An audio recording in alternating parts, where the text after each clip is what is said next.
What you just heard was a run from a 97 12 valve. Seth Kuntz must have just been setting the baseline there. We only rolled 300 horsepower, 500 foot-pounds. I'm sure we got a whole lot more than that in this truck. Hey guys, if you love diesel performance and you love learning about diesel performance, a great place to go and learn more information just in general is going to be over at the Duramax Tuner YouTube channel. Check out the video series Diesel Insights. This is where we let the founder and owner of Duramax Tuner, Nick Pregnitz, go through and just talk for a really long time in scrupulous detail about a lot of different topics that diesel owners have questions about. We've talked about LB7 injectors, we've talked about air to fuel ratio, we've talked about recreational towing, and a whole lot more. Now, Seth Kuntz has had a great start to Diesel Power Challenge. He was sitting in first place coming out of yesterday's fuel consumption testing, but he knew he had a problem. So he was tearing into the truck last night. We heard he was here working on it literally all night long. 5:30 in the morning, text messages were going around that he was back here. We're thrashing on it again. He actually asked to swap out with whoever drew number 10 and then drew number 10 for the position today on the dyno. Wanted to give himself as much time as possible to get things fixed. I caught him just before he was getting on the dyno.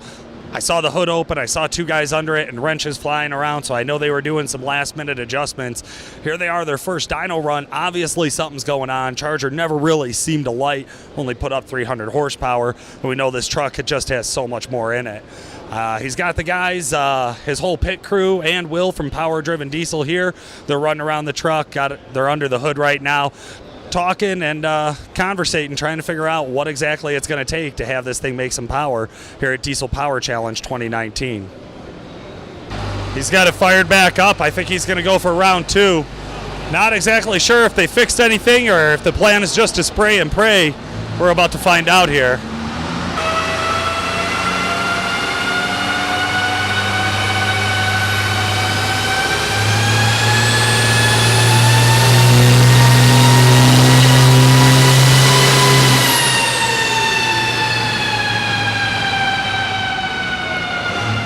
Just didn't seem to have the violence he was hoping for. All right, he's moving in the right direction. 662, 1380 right now. That's probably half of what he was hoping for out of this truck. He's got one more run, see if he can put it together, lay it down here at ATS's dyno. Well, the Seth Kuntz crew is all hands on deck right now as they scour over their 12 valve, looking to find out what the flaw is, what the problem is, what's holding them back from making big power here on day 3 of Diesel Power Challenge.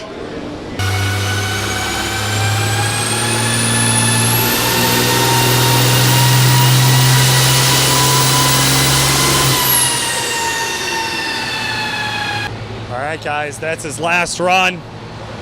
I got a feeling that's going to come in a little bit under what they were hoping for, but 680, 1462 is going to be run number 3 for Seth Kuntz, and that wraps up day 3. Justin Tyson and myself will be doing a little bit of a wrap-up here at the end of the day, guys. We're going to go over everything and talk about the results and see how this stacks up from day 1 to day 2. All right, coming in just to do a quick recap here with Seth. Seth, I know that wasn't the results you were looking for. Hell of a try, man. What happened? I think we have a little more fuel than turbo. The Seth Farrell 13mm pump put a crap ton of fuel into it, but our HX40, HX60 just didn't quite have enough. That's at least what I think happened. Any nitrous on the truck? Yeah, we had a 125 jet, but it didn't. I couldn't even feel it do anything. I don't know.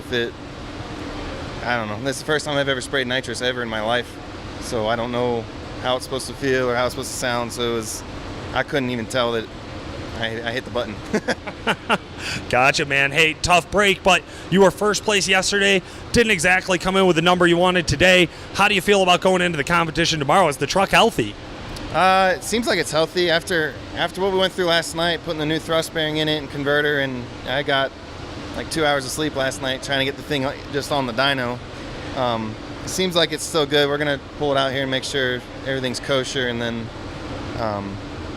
I think the way the turbos come up and the way they work, we have a good opportunity of putting the power to the ground quickly over the entire track. Some of these other trucks with the bigger turbos might have a little bit of trouble getting on top of the turbo when they need to. especially with a 7-second auto start. I think I'll have an advantage there, but I'm obviously way down on power, apparently. So. What were you hoping to hit as you came in here today?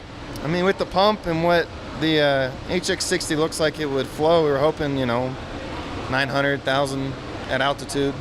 I mean, but just didn't happen for us. So. Well, hey, man, tough breaks there, but definitely good luck tomorrow. Thank you. I appreciate it. No problem.